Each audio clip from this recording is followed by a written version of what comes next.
ہر قسم کی حمد و ثنا اللہ وحدہ لا شریک کے لیے، جو تمام جہانوں کا پالنے والا ہے، رزق دینے والا ہے۔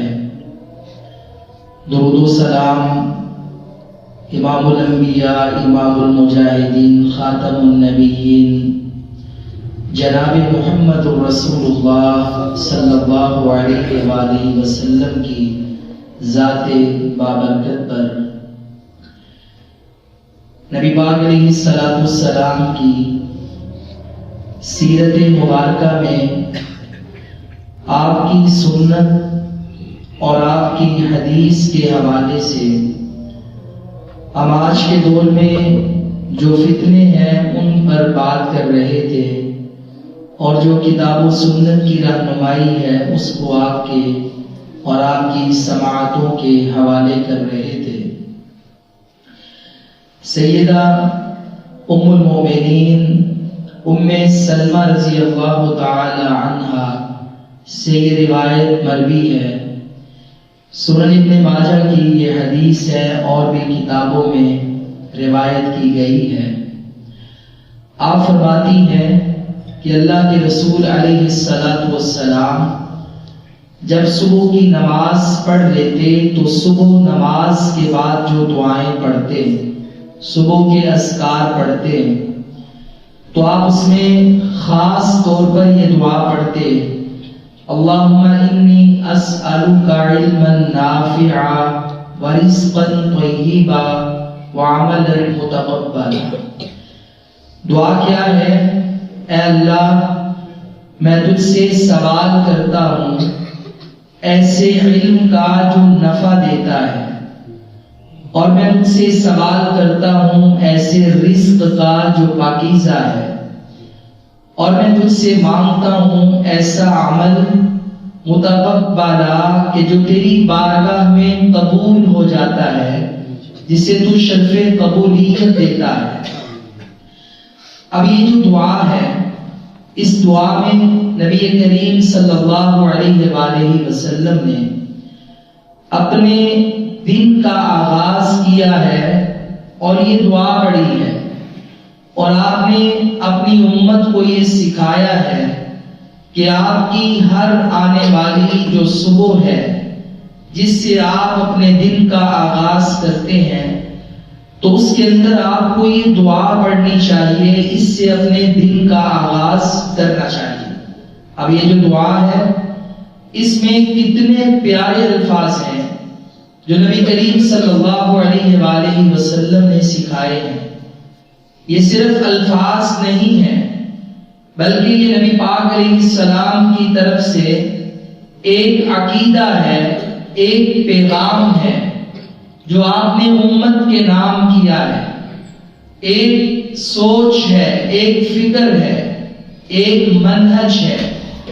اور اس میں سب سے پہلی جو بات اللہ تعالیٰ سے جس کا سوال کیا گیا ہے، یہ جو سوال ہے یہ ہر بندہ کرتا ہے، اس میں اہل علم بھی شامل ہے اگر وہ یہ دعا پڑھے، اس میں عام لوگ بھی شامل ہیں اگر وہ یہ دعا پڑھیں کہ جن کے پاس دین کا علم معمولی ہے، اور ان میں وہ لوگ بھی شامل ہیں کہ جو یہ دعا پڑھتے ہیں کہ جن کے پاس دین کا علم معمولی بھی نہیں، تو تینوں طبقات شامل ہیں۔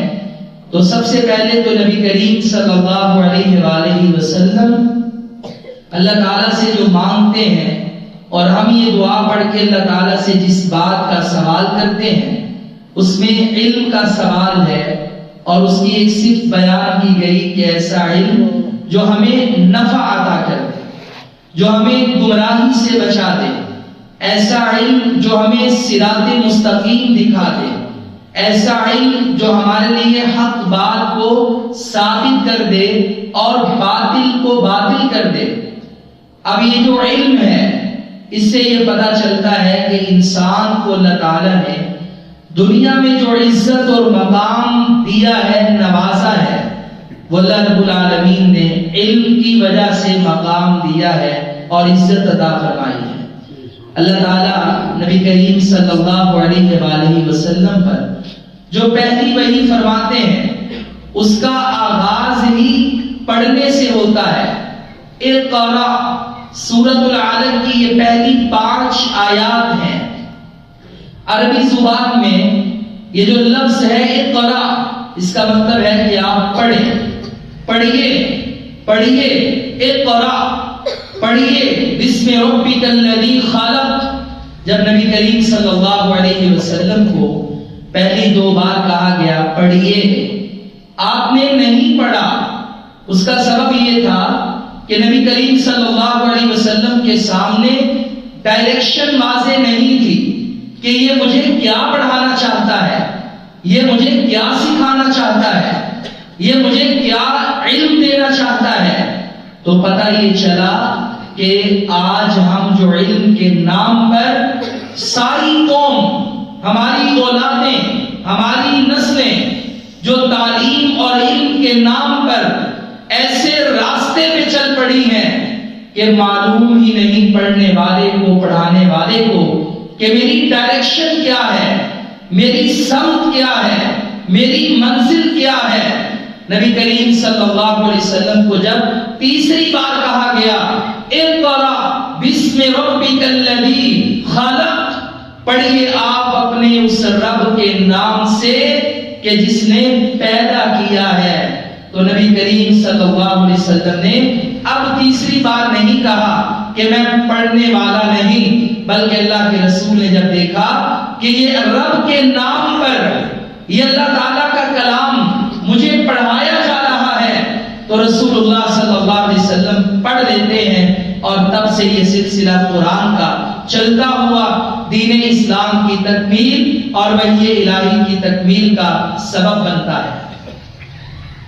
اقرا پڑھیے، اللہ کے رسول نے پڑھا ہے بسم ربک الذی خلق۔ یہاں ایک سوال پیدا ہوتا ہے کہ اللہ تعالیٰ یہاں پر اپنی کوئی صفت بیان کر سکتا تھا کہ پڑھیے رحمان کے نام سے، پڑھیے الرحیم کے نام سے، پڑھیے جبار کے نام سے، پڑھیے قہار کے نام سے، مگر اللہ نے یہاں پہ کہا ربک الذی خلق، پڑھیے رب کے نام سے۔ کیوں رب کی صفت استعمال کی؟ اللہ تعالیٰ کو اپنی ساری صفات بڑی پیاری لگتی ہیں، مگر یہ جو لفظ رب ہے اس سے کی جانے والی دعائیں، یہ جو لفظ رب ہے اس سے پکارا جائے اللہ کو تو اللہ کو بڑا پیارا لگتا ہے، چونکہ اللہ تعالیٰ نے انسان کو تعارف کروایا کہ جس کے نام سے پڑھا جانا ہے وہ رب ہے، اور وہ رب کون ہے؟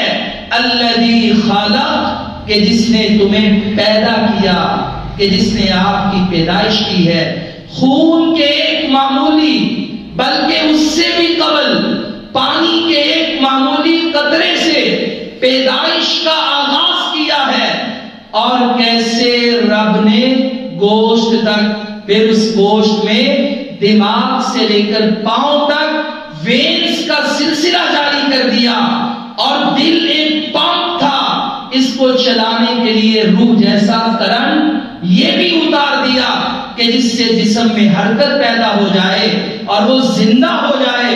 تو اللہ رب العالمین نے سورۃ البقرہ میں عبادت کی دعوت دی، فرمایا یا ایھا الناس اعبدوا ربکم، اے لوگو تم اپنے رب کی عبادت کرو۔ اب یہاں پہ بھی اللہ تعالیٰ صرف کیا بیان کر رہے ہیں کہ وہ رب کون ہے؟ الذی خلقکم والذین من قبلکم۔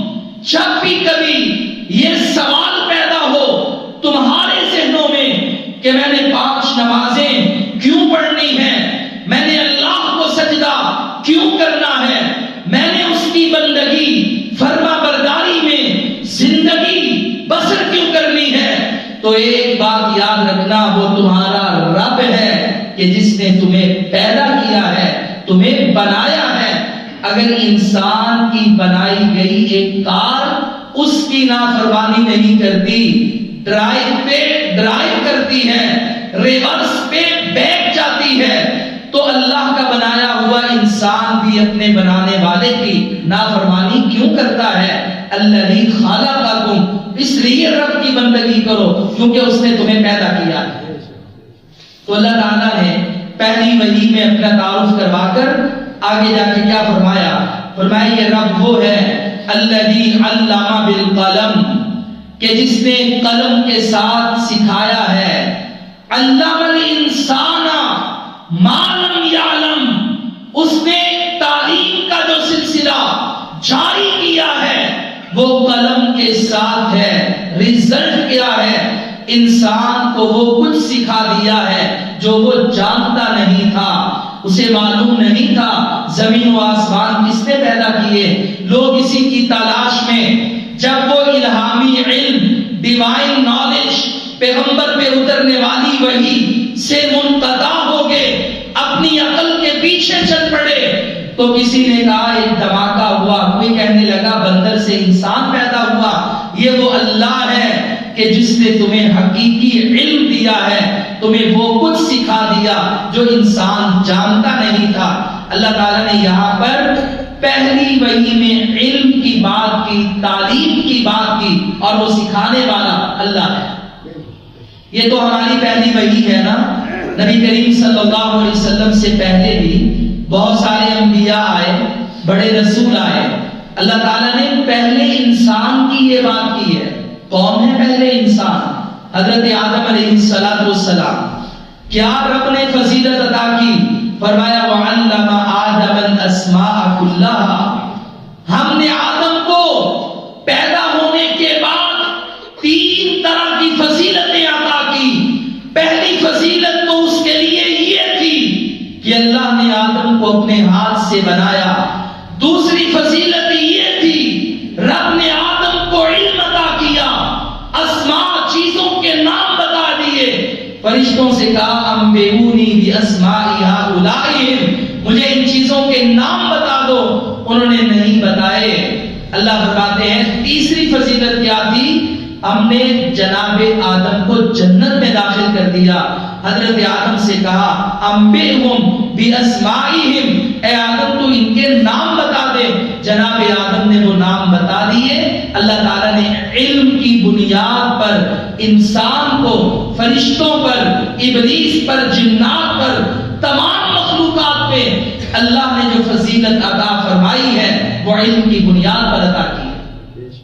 اور میں یہ علم کی بات کیوں کر رہا ہوں؟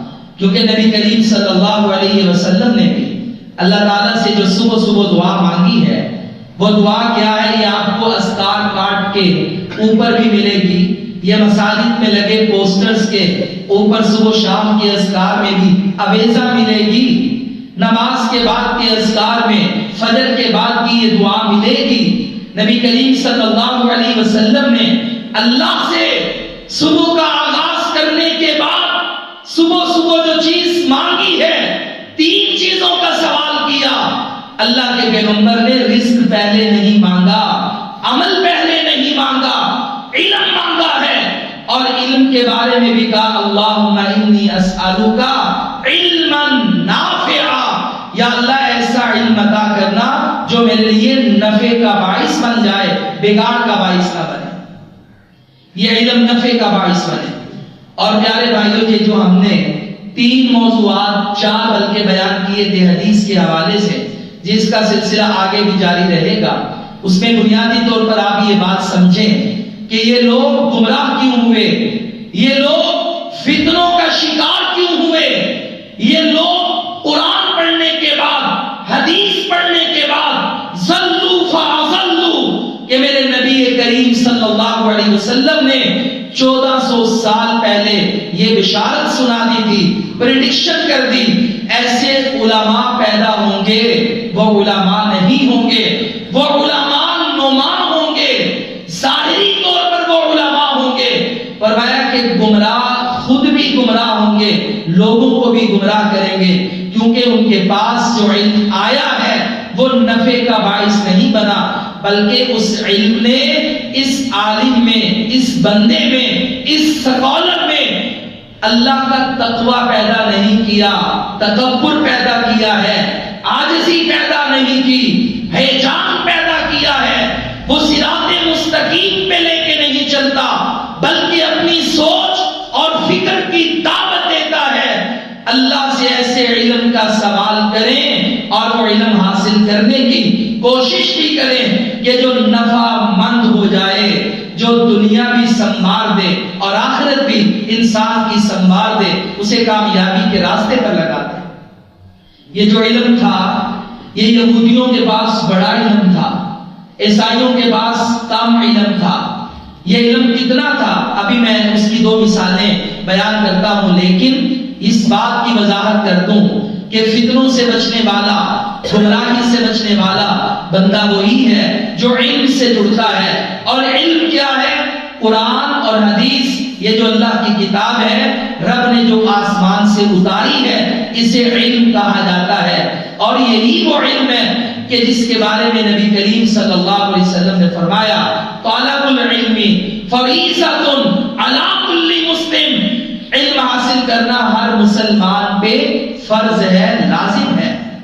اب یہ حدیث پاک آپ چلے جائیں، یونیورسٹی میں چلے جائیں، کالج میں چلے جائیں، بایولوجی کا ڈپارٹمنٹ ہوگا تو باہر یہ حدیث لکھی ہوگی، کیمسٹری کا ڈپارٹمنٹ ہوگا تو دیوار پہ یہ حدیث لکھی ہوگی، میتھمیٹکس کا ڈپارٹمنٹ ہوگا وہاں پہ آئی ٹی میں جائیں یہ حدیث لکھی ہوگی۔ اللہ کے بندو، آپ جانتے ہیں اللہ کے رسول نے فرمایا کہ العلم، یہ وہ علم ہے کہ جس کو حاصل کرنا ہر مسلمان مرد عورت پہ لازم ہے۔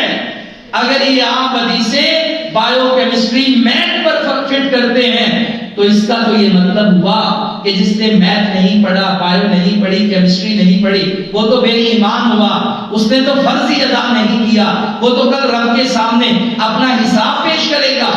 جیسا کہ کتنی دنیا ہے جو پڑھتی ہی نہیں، پڑھی لکھی نہیں، اس فیلڈ میں آتی نہیں، تو لہذا یہ غلط فہمی دور کر دیں کہ یہ بھی علوم و فنون ہے، ہاں ان کو بھی حاصل کریں جو شوق رکھتا ہے، لیکن یہ جس علم کی بات کی جا رہی ہے یہ علم کتاب و سنت کا علم ہے، اللہ کا نازل کرتا علم ہے کہ جس کو اللہ تعالیٰ نے ہر مسلمان پہ فرض کر دیا ہے وہ کتاب و سنت کی تعلیم کو حاصل کرے، جتنا حاصل کر سکتا ہے محنت کرے، یہ علم حاصل کرے۔ نبی کریم صلی اللہ علیہ وسلم کی احادیث کو جمع کرتے ہوئے امام بخاری نے صحیح بخاری میں جو احادیث کے ابواب قائم کیے ہیں وہ کیا ہے؟ کتاب الوحی لائے، آغاز میں وحی لانے کے بعد کتاب العلم لے کر آئے، اور کتاب العلم لانے کے بعد ایک باب قائم کیا۔ باب کیا ہے؟ باب العلم قبل القول والعمل۔ باب یہ ہے کہ علم حاصل کرو، عمل کرنے سے پہلے، کوئی بات کہنے سے پہلے علم حاصل کرو۔ یعنی اگر آپ کچھ کہنا چاہتے ہیں، اگر آپ کچھ کرنا چاہتے ہیں تو اس کی بنیاد میں علم ہونا چاہیے۔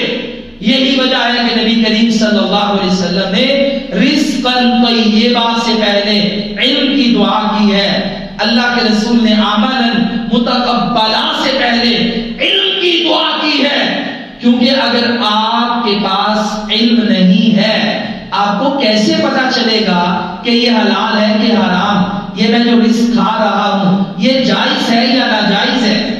اگر آپ کے پاس علم نہیں، دلائل نہیں، کیسے پتا چلے گا کہ یہ عمل رب کی بارگاہ میں قبول ہے کہ نہیں؟ صحابہ کرام نے اللہ کے رسول علیہ السلام سے عمل کرنے سے پہلے دلیل مانگی ہے، علم کا مطالبہ کیا ہے۔ اگر کسی صحابی نے عمل کیا بھی ہے اسے کہا ہے جب تک محمد الرسول اللہ صلی اللہ علیہ وسلم مہر نہیں لگائیں گے تب تک ہم تیرے اس عمل کو قبولیت کا درجہ نہیں دیں گے۔ یہ واقعہ آپ نے کئی ایک بار سنا کہ وہ شخص کہ جس نے نماز کے اندر سورہ فاتحہ پڑھنے کے بعد سورہ اخلاص پڑھی ہر رکعت میں، ہر رکعت میں قل هو اللہ احد، پھر اس کے بعد کوئی اور، پھر اس کے بعد کوئی اور حصہ تلاوت کیا، ہر رکعت میں یہ ترتیب بنا لی، تو صحابہ نے کہا تیرا یہ عمل نہیں مانیں گے. اگر عمل قبولیت کے درجے پر لے کر جانا ہے تو اس کے لیے دلیل لیں گے, علم لیں گے. وہ علم کیا ہے؟ جو نبی کریم صلی اللہ علیہ وسلم کی بارگاہ سے ملتا ہے, رسالت سے ملتا ہے, زبان مبارک سے ملتا ہے, جو نبی کریم صلی اللہ علیہ وسلم کی ذات سے ملتا ہے.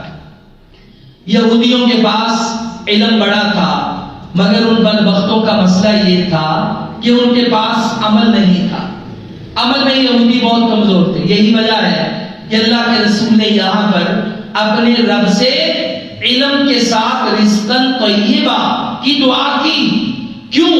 کیونکہ اگر حلال کا رزق نہیں تو آگے جو ہم عمل کرنے لگے ہیں وہ اللہ کی بارگاہ میں قبول نہیں. نبی کریم صلی اللہ علیہ وسلم نے فرمایا کہ جس بندے کے پیٹ میں ایک لقمہ بھی حرام کا جاتا ہے, اللہ تعالیٰ اس بندے کی 40 دن کی نماز کو قبول نہیں کرتا. یہ ابھی ایک لقمہ ہے, ایک لقمہ حرام کا جائے, ناجائز جائے, بددیانتی کا جائے, دھوکہ دے کر جائے, روپے پیسے کا ہیر پھیر کر کے ایک لقمہ بھی حرام کا اگر پیٹ میں گیا ہے تو فرمایا 40 دن کی نماز کو اللہ تعالیٰ قبول نہیں کرتا. اور وہ بندہ کہ جس نے سفر کیا بیت اللہ کا, اللہ کے حبیب فرماتے ہیں پرا گندہ حالت ہے, مٹی سے اٹا پٹا ہے, کپڑے پرا گندہ ہیں, اور بڑا لمبا سفر طے کر کے یطیل السفر وہ اللہ کے گھر میں جاتا ہے, بیت اللہ میں جاتا ہے, جہاں پہ ایک نماز 1 لاکھ کے برابر ہے, وہاں پہ جا کے کہتا ہے, ہاتھ اٹھاتا ہے لمبے ہاتھ دعا کی قبولیت کے لیے, یا رب یا رب. اللہ آگے سے جواب دیتا ہے, بندے کھانا تیرا حرام کا, پینا تیرا حرام کا, لباس تیرا حرام کا, یہ جو چادریں تو پہن کے آیا ہے, دہاڑیاں لگاتا تھا لوگوں سے, ناجائز کماتا بناتا تھا, بے شک میرے گھر میں آ گیا ہے, لیکن یہ تو بتا بِأَنَّا يُسْتَجَابُ اللَّهُ ہے کیا تیرے پاس کہ جس کی وجہ سے اللہ تعالیٰ تیری عبادت کو قبول کرے, تیری دعا کو قبول کرے. پتہ یہ چلتا ہے کہ اگر عمل کی قبولیت کروانی ہے تو رزق حلال کا ہونا چاہیے. تو نبی کریم صلی اللہ علیہ وسلم نے کیسی ترتیب سے بیان کیا کہ پہلے اللہ سے علم نافع مانگو, پھر اس کے بعد رزقاً طیبہ مانگو, تیسرے نمبر پہ اللہ تعالیٰ سے عمل کا سوال کرو. کیونکہ آج بھی جو فتنہ ہے بد عملی کا فتنہ ہے. آج ہمارے نوجوان لوگ عمل میں اتنی کوتاہی کر رہے ہیں, جہاں پہ شادیوں میں سنتوں کا رواج تھا, رسم و رواج نے وہاں پہ جگہ لے لی ہے, بے حیائی فحاشی کے کلچر عام ہوتے چلے جا رہے ہیں. لباس میں, چہرے کی وضاحت میں, کاروبار میں, رہن سہن میں, ماؤں بہنوں کے پردے میں آج بدعملی بالکل سرایت کر رہی ہے. یہ بدعملی کا فتنہ ہے جس سے آج ہماری امت بلکہ امت کے دیندار لوگ گزر رہے ہیں, جن کا دادا نانا یعنی لمبی چوڑی بات نہیں کرتا, جن کا 1-2 پشتوں کے اوپر اگر نسب نامہ دیکھیں تو باپ دادا بڑے دیندار 5 وقت کے نمازی ملتے ہیں, مگر آگے اولادوں میں دین بالکل ختم ہو گیا ہے. لگتا ہی نہیں کہ یہ اس گھرانے کے فرد ہیں. یہ آج بدعملی کا چیلنج ہے ہم سب کے گھروں میں, ہماری نسلوں میں. صحابہ کرام نے اللہ کے رسول سے کیا سوال کیا, جب بھی آئے دلنی علی عملی. کتنی حدیثیں ہیں بخاری سے لے کر مسند احمد تک, اللہ کے رسول ہمیں کوئی ایسا عمل بتائیے اذا عملتہ, یہ جو عمل میں آپ سے پوچھ رہا ہوں, میں جو علم کا سوال کر رہا ہوں, چسکا لینے کے لیے نہیں, امتحان لینے کے لیے نہیں, نالج میں اضافہ کرنے کے لیے نہیں, بلکہ اللہ کے رسول اذا عملتہ, میں یہ علم کا سوال عمل کے لیے کر رہا ہوں, مجھے کوئی ایسا عمل بتائیں جب میں وہ عمل کروں جنت کے قریب ہو جاؤں, جہنم سے دور ہو جاؤں. یعنی صحابہ عمل کا سوال کرتے تھے کس کے لیے؟ عمل کرنے کے لیے. عمل کا سوال صرف علم کی حد تک نہیں تھا، بد عملی کے لیے نہیں تھا، یہ روش تو یہودیوں کی تھی۔ آئیے اب اس نقطے پر کہ یہودیوں کے پاس علم بڑا تھا مگر ان کے پاس عمل نہیں تھا۔ علم کتنا ہے کہ نبی کریم صلی اللہ علیہ وسلم کی یہ روایت ہے، اور یہ روایت مسلم شریف میں ہے۔ آپ جب مدینہ میں تشریف لائے تو آپ کے ایک جانثار صحابی جنہوں نے کلمہ پڑھا اس موقع پر، جو پہلے یہودی عالم تھے، ان کا نام عبداللہ بن سلام ہے رضی اللہ تعالیٰ عنہ۔ یہ نبی کریم صلی اللہ علیہ وسلم کے پاس تشریف لاتے ہیں اور آپ کہتے ہیں کہ اللہ کے رسول، پہلی بات یہ ہے کہ آج میں 3 سوال لے کر کے آیا ہوں، اور مجھے یہ پتا ہے کہ یہ میرے 3 سوالوں کا جواب صرف دنیا میں وہ دے سکتا ہے جو اللہ کا پیغمبر ہے۔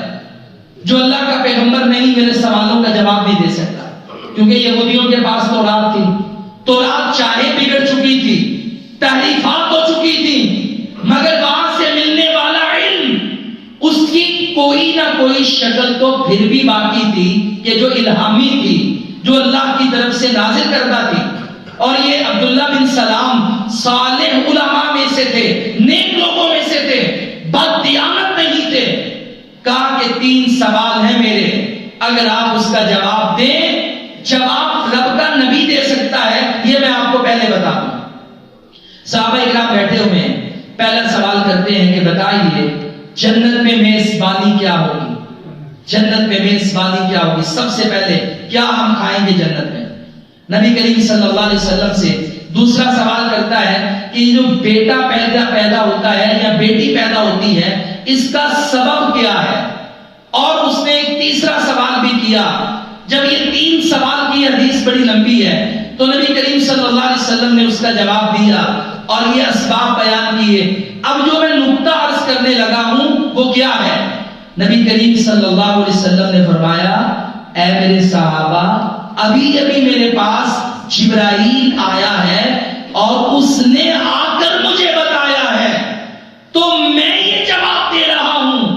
پتا کیا چلا کہ وہ 3 سوال کہ جس کا جواب دنیا میں کسی کو معلوم نہیں، اس یہودی عالم کے علاوہ، اور یہ عالم بھی کہتا ہے کہ اس کا جواب صرف رب کا نبی دے سکتا ہے، اللہ کے رسول کو بھی علم نہیں تھا۔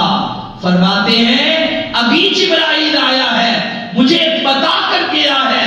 جب اللہ کے رسول نے یہ سوالوں کے جواب دیے، عبداللہ بن سلام کلمہ پڑھ کے مسلمان ہو گئے، یہودی سے یہ مسلمان پیغمبر کے صحابی بن گئے۔ یعنی آپ علم کا اندازہ لگائیں کہ یہودیوں کے پاس علم کتنا تھا، عمل کیا ہے، اس پر بات کرتا ہوں ایک اور مثال دے کر۔ یہ روایت صحیح بخاری کی کتاب الرقاق کی روایت ہے۔ نبی کریم صلی اللہ علیہ وسلم ایک دن اپنے صحابہ کو نصیحت فرما رہے ہیں، بات ہو رہی تھی قیامت کی، تو آپ نے فرمایا کہ قیامت والے دن اللہ تعالیٰ میدان معاشر میں لوگوں کو جمع کرے گا۔ یہ بھی لمبی روایت ہے مگر اختصار سے اپنے موضوع کے مطابق عرض کرتا ہوں۔ نبی کریم صلی اللہ علیہ وسلم نے فرمایا کہ اللہ تعالیٰ اپنے دائیں ہاتھ پر آسمانوں کو لپیٹ لے گا۔ اللہ تعالیٰ کے ہاتھ کیسے ہیں، وہ کیسے لپیٹے گا، یہ جیسے اللہ کی شان کے لائق ہے۔ نہ ہم اس کی تعویل کرتے ہیں، نہ ہی ہم اس کی مثال بیان کرتے ہیں، کیونکہ اللہ تعالیٰ کی دنیا میں کوئی مثال نہیں۔ تو فرمایا کہ اللہ تعالیٰ اپنی انگلی کی پشت پر زمین کھڑی کر دے گا، زمین کو اٹھا دے گا، ساری دنیا سے اللہ کہے گا بتاؤ لیمان الملک اليوم، کہ آج بادشاہت کس کی ہے، کون بادشاہ ہے، کون دنیا کا مالک، کس کے پاس اختیارات کائنات کے نظام کو چلانے کے۔ لوگ کہیں گے للہ الواحد القہار، آج وہ اکیلا ہے، وہ قہار ہے۔ فرمایا پھر اللہ رب العالمین اس زمین کو سفید نرم آٹے میں تبدیل کر کے ایک میدے کی روٹی بنا دے گا، جیسے میدا ہوتا ہے نرم، اس طرح کی روٹی بنا دے گا۔ ابھی اللہ کے نبی یہ بات کر رہے تھے تو یہ مسجد نبوی کی دیواریں چھوٹی تھیں، کچی مسجد تھی، پلر تھے، اوپر ستون لکڑی کے اور اوپر لکڑی کے یہ کھجوروں کے ساتھ جو پتے ہیں وہی ٹہنیوں کی چھت تھی۔ تو یہودی پاس سے گزر رہا تھا، اس نے یہ باتیں سن لی، وہ رک گیا, دور سے آواز دیتا ہے, کہتا ہے یا ابو القاسم, اے ابو القاسم, میں آپ کو ایک بات بتاؤں؟ اللہ کے رسول نے فرمایا بتائیے. کہنے لگا میں بتاؤں, جنت میں روٹی کس چیز کی ہوگی؟ تو اس نے بھی یہی بات کہی کہ اللہ تعالیٰ اس زمین کو, اس کے اندر پہاڑ ہیں, نباتات ہیں, مسجدیں ہیں, آپ کے میرے گھر ہیں, پانی ہے, سونا ہے, زیورات ہے, یہ پوری زمین اللہ اس کو اپنا آرڈر دے کر روٹی کی شکل بنا دے. اللہ کا حکم ہے نا, وہ جیسے چاہے زمین کو بدل دے. تو کہتا ہے میں بتاؤں سالن کیا ہوگا؟ نبی کریم صلی اللہ علیہ وسلم نے فرمایا بتاؤ کیا سالن ہے؟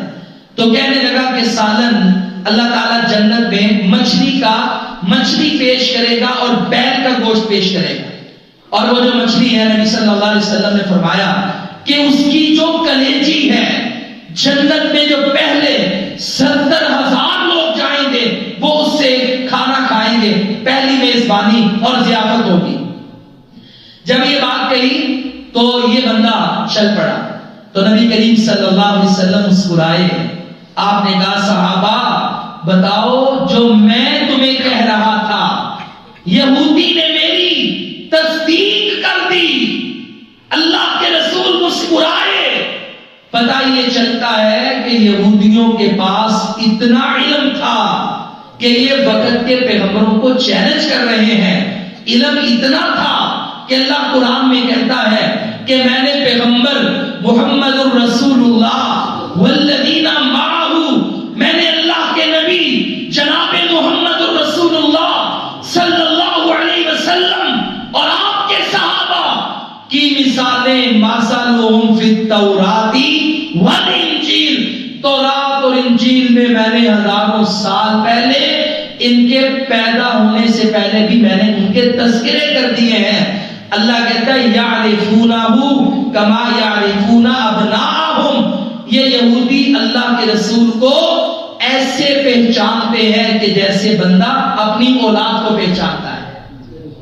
500,000 بچے ہو نا, اسکول کے ٹائم آپ اپنے بچوں کو لینے کے لیے جائیں, ایک دم سینکڑوں بچے باہر نکلے, باپ کی نظر ہزاروں میں جب اپنے بیٹے پہ پڑتی ہے وہ انکار نہیں کرتا. بیٹے کا چہرہ نہ بھی نظر آئے, پشت سے کندھوں سے باپ پہچان لیتا ہے, ماں پہچان لیتی ہے, یہ میرا بچہ ہے, یہ میری اولاد ہے. اللہ کہتا ہے جیسے بندہ یہ یہودی اپنی اولاد کو جانتے ہیں, یہ مصطفیٰ کریم صلی اللہ علیہ وسلم کو ایسے جانتے ہیں. میں نے تو تورات میں ان کا تعارف کروایا ہے. جانتے اولاد کی طرح ہیں مگر پیغمبر کو مانتے نہیں ہیں. چند یہودی تھے, کعب احبار, عبداللہ بن سلام اور چند لوگ تھے کہ جو کلمہ پڑھ کے مسلمان ہوئے تھے. باقی یہودی حسد کی بنیاد پر بد عملی کا شکار ہو گئے تھے. علم بڑا تھا مگر عمل نہیں کیا. عیسائیوں کی مثال کیا ہے؟ ان کے پاس علم کم تھا مگر عمل بڑا زیادہ تھا.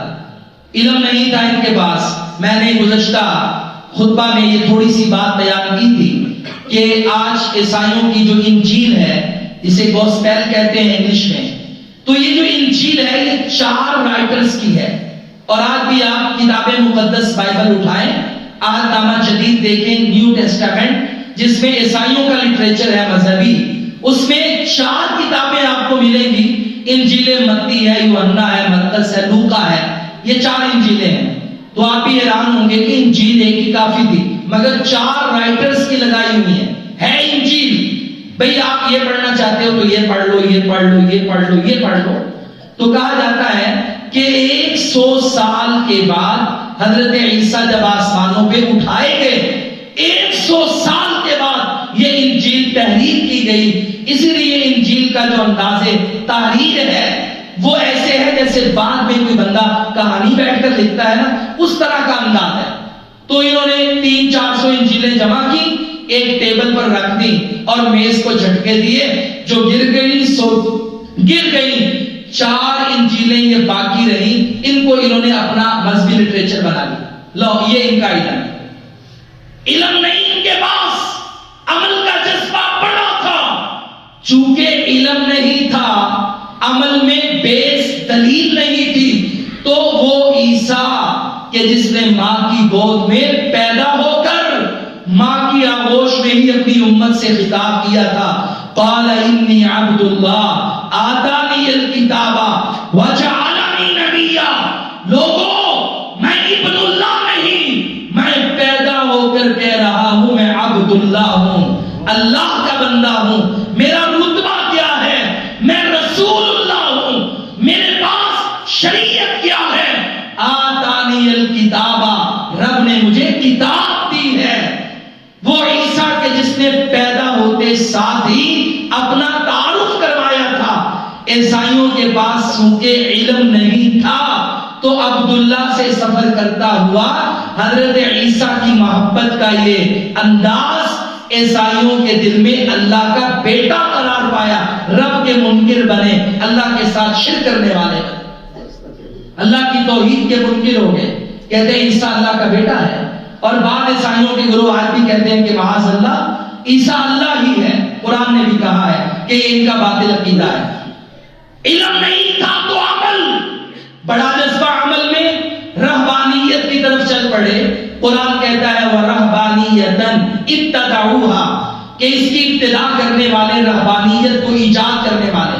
رہبانیت کیا ہے کہ میں نے شادی نہیں کرنی، بچے نہیں ہوں گے، مصیبتیں نہیں ہوں گی، لہذا میں جنگلوں پہ، پہاڑوں کی چوٹیوں پہ بیٹھ کر تنہائیوں کا سفر طے کر کے زندگی بسر کروں گا، نہ دنیا ہے نہ دنیا کا ساز و سامان ہے۔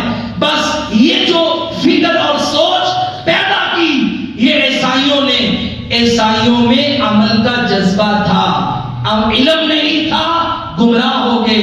یہودیوں کے پاس علم بڑا تھا، بد عملی تھی، گمراہ ہو گئے۔ میرے مصطفیٰ کریم رب سے دعائیں کرتے ہیں، آپ کو اور مجھ کو فجر کی نماز کے بعد یہ دعا سکھاتے ہیں کہ اللہ سے مانگو، اللہم انی اسألک علما نافعا، یا اللہ نفع بخش علم دے دے، ورزقا طیبا، پاکیزہ رزق دے دے، اور یہ علم کھوکھلا نہ ہو، وعملا متقبلا، یا اللہ ہمیں ایسا عمل عطا کر دے کہ جو عمل کرے تیری بارگاہ میں قبول ہو جائے، قیامت والے دن تو ہم سے راضی ہو جائے۔ تو مسلمانوں کو علم بھی دیا ہے اور عمل بھی دیا ہے۔ آج ہمارا بہت بڑا مسئلہ یہ کہ ہم علم سے دور ہیں، اور علم اگر ہے تو عمل سے دور ہیں۔ ایک بندے کو میں نے کہا بھائی آئیے آپ کے پاس ٹائم ہوتا ہے تو آپ بیٹھ کر قرآن مجید کا کچھ حصہ ترجمے کے ساتھ پڑھ لیں۔ کہتا جی علم حاصل کریں گے تو عمل کرنا پڑے گا، ہم بڑے گناہ گار بندے ہیں، لہذا ہم دین کی بات سنتے ہیں۔ اللہ کے بندو، آپ کو ایک چانس دیا گیا، آپ کے پاس مساجد ہیں، علماء ہیں، ہر نماز کے ٹائم میں آپ کے پاس وقت ہے، موبائل ہے، ڈیجیٹل میڈیا ہے۔ اگر آپ ایسے علم کو رد کریں گے تو ڈبل مجرم بنیں گے، لہذا آپ اس کیفیت سے باہر آئیں، علم بھی حاصل کریں، عمل بھی کریں، اور اللہ سے حلال رزق کا سوال بھی کریں، فتنوں سے بھی محفوظ رہیں گے، اور اللہ تعالیٰ آپ کی اور میری دنیا اور آخرت کی بھی اصلاح فرما دے گا۔ تو یہ اللہ تعالیٰ نے قرآن مجید میں اسی کا ذکر کیا، بلکہ سب سے پیاری جو سورت ہے کہ جس کے بارے میں لوگ اکثر کہتے ہیں کہ تلاوت ہو تو اس سورت کی، نماز میں پڑھی جائے تو یہ سورت جسے ہم سورت الرحمن کہتے ہیں، اللہ نے الرحمن سے اس سورت کا آغاز کیا۔ بڑا رحم کرنے والا، بڑی رحمتیں کرنے والا الرحمن کون ہے وہ؟ اللہ نے تین چیزوں سے تعارف کروایا کہ رحمان کون ہے۔ فرمایا الرحمن، پہلی صفت کیا بیان کی؟ الرحمن علم القرآن، یہ رحمان وہ ہے کہ جس نے تمہیں قرآن سکھایا ہے۔ خالق الانسان، اس نے انسان کو پیدا کیا، علمہ البیان، انسان کو قوت گویائی عطا کی۔ جو گونگے ہیں، نابینے ہیں، پوچھئے ان سے کہ دنیا میں اس معذوری کا کتنا بڑا قرض چکانا پڑتا ہے، کیسے ایک لاوارث زندگی گزارنا پڑتی ہے، محتاجی کی زندگی۔ فرمایا تین احسان ہے رحمان کے، ان میں پہلا احسان کہ اس نے ہمیں قرآن سکھایا ہے۔ تو آئیے یہ جو علم ہے کتاب و سنت کا علم، یہ دعا بھی ہے، ایک منہج بھی ہے، نظریہ بھی ہے، اور نبی کریم صلی اللہ علیہ وسلم کی سیرت کا ایک سبق بھی ہے۔ اللہ تعالیٰ عمل کی توفیق عطا فرمائے۔ وآخر دعوانا الحمدللہ رب العالمین۔